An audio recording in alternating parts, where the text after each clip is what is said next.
Hello and welcome to the SOLIDWORKS What's New.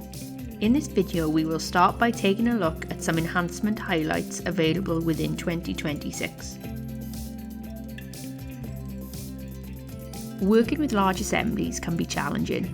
Traditionally, the only way to have total context of your design is to open all of the parts you don't need in order to work on the parts you do need. Now, we can start in a lightweight browser application to choose what we want to work on before we even open it in SOLIDWORKS. With selective loading, we can graphically select only the parts and sub-assemblies we need to work on, completely independently of the underlying CAD structure. Then, save this selection as a filtered view.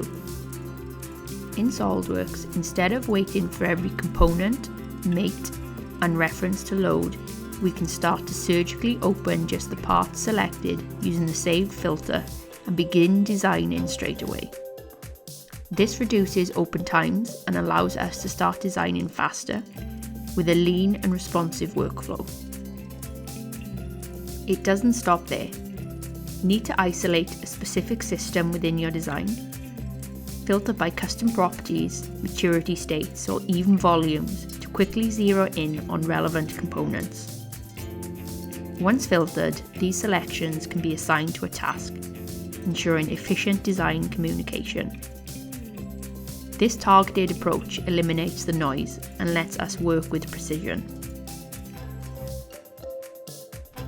Finally, selective loading supports the creation of filters that can represent different variations of designs and can be saved, reused, and even released as part of design documentation. These filters act as curated views of the assembly and can be referenced directly by drawings. This means documentation stays accurate and aligns with the exact intended representation.